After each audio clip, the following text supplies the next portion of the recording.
Wait বন্ধু, ভিডিওটা উপরে ঠেলা দেবেন না। যে সমস্ত পটল চাষিরা আছেন, পটল চাষ করেন, কিন্তু একটু দেখতে পান যখন হালকা বৃষ্টি হয় এবং প্রচুর হারে যখন গরম পড়ে, ঠিক সেই টাইমে পটল গাছে অতিরিক্ত হারে সাদামাছি আসে এবং এই সাদামাছি প্রচুর হারে রোগ এবং সেই সঙ্গে সঙ্গে পাতাকে রস শোষণ করে পাতায় টিপ টিপ দাগ এবং অন্যান্য রোগের সৃষ্টি করে। তাই এই সাদামাছি মারার জন্য আপনি নানা রকম তো কীটনাশক বিষ প্রয়োগ করেছেন। একবার হলেও এই কীটনাশকটি একবার প্রয়োগ করবেন, দেখতে পাবেন আপনার জমি থেকে সাদামাছি মরে কুপোকাত হবে। 100% পরীক্ষিত বিষ, যে বিষ আমি আমার জমিতে প্রয়োগ করে কাজ পেয়েছি সেই তথ্যই তোমার মাঝে কিন্তু শেয়ার করলাম।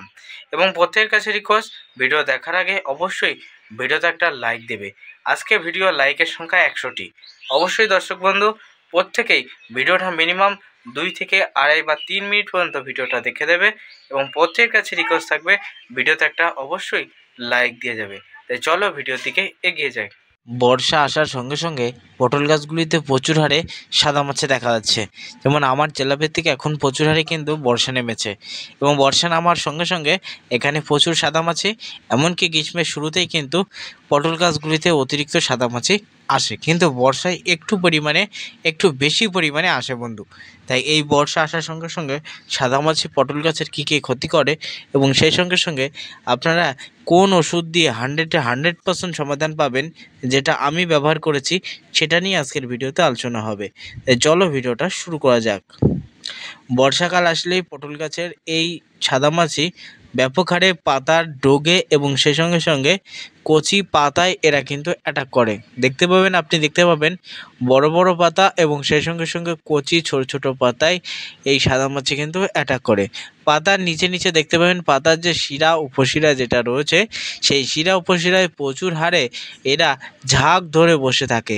শিরা উপশিরা দিয়ে উদ্ভিদ যখন তার প্রয়োজনীয় রস পাতায় পৌঁছায়, বিশেষ করে দুপুরের টাইমে প্রয়োজনীয় খাদ্য তৈরি করার জন্য ক্লোরোফিলের সাহায্যে উদ্ভিদ তার ক্লোরোফিলের সাহায্যে প্রয়োজনীয় খাদ্য তৈরি করার জন্য জল, খনিজ লবণ যেটাই সে সংগ্রহ করে পাতায় পৌঁছায়, ঠিক এমতো অবস্থায় এই সাদামাছি তার রসটা শোষণ করে খায়। অনবরত যদি একসময় রস শোষণ করে খায়, তাহলে উদ্ভিদের জলীয় রস সহ তাদের শরীরের সমস্ত রস সে কিন্তু ভক্ষণ করে নেয় এবং যেমন ভক্ষণ করে ঠিক তেমনই সাদামাছি কিন্তু তাদের শরীরে এক ধরনের জীবাণু প্রবেশ করায়। ফলে দেখবেন সেই পাতাটা ধীরে ধীরে কোঁকড়া লাগা হয়ে টিপ টিপ ছোপ ছোপ ছোপ ছোপ দাগ সৃষ্টি হচ্ছে। এটা কিন্তু সাদামাছির আক্রমণের ফলে হচ্ছে, এটা কিন্তু সাদামাছিই করছে। তাই দর্শকদের উদ্দেশ্যে আমি ভালো করে একটু দেখানোর চেষ্টা করি। দর্শক বন্ধু, আমাদের গাছগুলিতে কিন্তু সেরকম সাদামাছির উপদ্রব নেই। আমরা শুধুমাত্র অনলি ফর একবারই কিন্তু কীটনাশক বিষ স্প্রে করেছি। তবে একই গ্রুপের বিষ আমরা দেখছি বারে বারে দিলে কাজ হচ্ছে না। দেখা যাচ্ছে অ্যাস্ট্রামারপি 20% গ্রুপের ওষুধ স্টার 20 আমরা দিচ্ছি, তা দিয়ে যাচ্ছি। দেখা যাচ্ছে সপ্তাহে 2 দিন যদি ব্যবহার করি তাহলে কাজ পাচ্ছি না। সপ্তাহে অ্যাস্ট্রামারপি 20% গ্রুপের বিষ এবং তার পরবর্তী অন্য বিষ ব্যবহার করতে হবে। তবে অ্যাস্ট্রামারপি 20% গ্রুপের বিষ, থাইমেথাক্সাম গ্রুপের বিষ, এই ধরনের পাউডার বা দানা জাতীয় বিষে সেইভাবে কাজ করছে না। এখন শুধুমাত্র অনলি ফর তরল বিষগুলি ব্যবহার করেই সেই পরিমাণে প্রচুর হারে সাদামাছি মারা যাচ্ছে। তাছাড়া কিন্তু সেই রকম হারে কাজ করছে না। তাই আপনাদের প্রত্যেকের কাছে রিকোয়েস্ট, এই সাদামাছি বর্ষাকাল আসলেই একেবারে খতম করে দেবেন। তা না হলে আপনার গাছগুলি দেখবেন ডোকগুলি চিকন অবস্থায় আসবে এবং ডোকগুলি কেমন তুলসী লাগা হয়ে গাছগুলি কিন্তু গাছগুলি কিন্তু তুলসী লাগা হয়ে নষ্ট হয়ে যাবে। ধীরে ধীরে গাছগুলি তুলসী লাগা হয়ে এমতো অবস্থায় নষ্ট হবে। তাই আপনাদের বলবো সাদামাছিকে খতম করতে হবে। তাই সাদামাছিকে খতম করার জন্য অবশ্যই বাজারে যাবেন, বাজার থেকে একটা কীটনাশক ক্রয় করবেন, তার নাম বন্ধু সুলেমান। হ্যাঁ বন্ধু, সুলেমান। আমরা সুলেমান ক্রয় করছি। 10 লিটারে 10 ml জলে গুলে আমরা গাছে স্প্রে করছি একদিন, এবং সপ্তাহে কিন্তু আরেকটা দিন সপ্তাহে কিন্তু শুধুমাত্র একবার দিলে হবে না, সপ্তাহে আরেকটা দিন আমরা অবশ্যই আমি যে কথা বলছিলাম থাইমেথাক্সান গ্রুপের আমরা কিন্তু একতারা অথবা কিন্তু সাইনেস্টার, এই দুটোর মধ্যে একটা কিন্তু ব্যবহার করছি। 10 লিটার মিনিমাম 7 গ্রাম এবং একদিন কিন্তু সুলেমান। আমরা দেখছি সাদামাছি মরে খতম হচ্ছে, তবে একই গ্রুপের বিষ বারে বারে দিয়ে কোনো কাজ হচ্ছে না। একটা তরল বিষ আর একটা দানাদার বিষ, দুটো ব্যবহার করছি, দুটি আলাদা আলাদা গ্রুপের বিষ। তাই আমরা আপনাদের প্রত্যেকের কাছে রিকোয়েস্ট করব, বায়ো অ্যাগ্রোকেমিক্যাল লিমিটেডের তৈরি সেলেমান।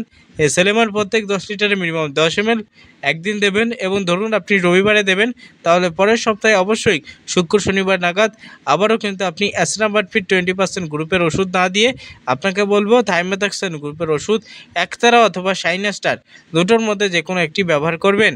আজকে এটা ব্যবহার করেছেন, আগামী দিনে ওটা ব্যবহার করবেন। এবং অতিরিক্ত হারে সাদামাছি দেখা গেলে অবশ্যই সপ্তাহে 3 দিন ব্যবহার করবেন। অবশ্যই ঘুরিয়ে ঘুরিয়ে বিষ আপনি ব্যবহার করবেন। তাতে দেখতে পাবেন জমিতে সাদামাছি কিন্তু খতম হয়ে যাচ্ছে। তা না হলে সাদামাছির পরিমাণ কিন্তু বাড়বে। সাদামাছি দ্রুত বংশবিস্তার করতে সক্ষম। ইয়া গাছের দ্রুত কিন্তু বংশবিস্তার করে।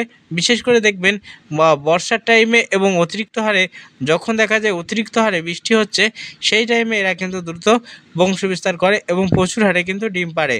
তাই আপনাদের বলবো এই সাদামাছিকে মেরে ফেলবেন পুরো লার্ভাসহ কিন্তু মরে যাবে সেলেমান কীটনাশকে। তাই শক্তিশালী সেলেমান কীটনাশক আজই ক্রয় করে ব্যবহার করা শুরু করুন। তাই যারা পটলের জমিতে সাদামাছি মারতে পারছেন না, এই সাদামাছি পটল গাছে কী ক্ষতি করে সেটা নিয়ে আজকের ভিডিওতে আলোচনা করলাম।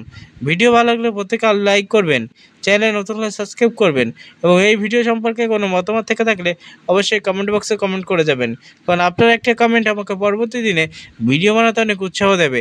তাই প্রত্যেকে একটা কমেন্ট করবেন, এবং চ্যানেলে যারা যারা নতুন আছেন তারা সাবস্ক্রাইব করে আমার পাশে থাকবেন, কারণ এরকম ইনফরমেটিভ ভিডিও নোটিফিকেশান আপনার কাছে পাওয়ার জন্য অবশ্যই বেল আইকনটি অল করে থাকবেন। আজকের ভিডিও এখানে শেষ করছি। প্রত্যেকে ভালো থাকবেন, সুস্থ থাকবেন।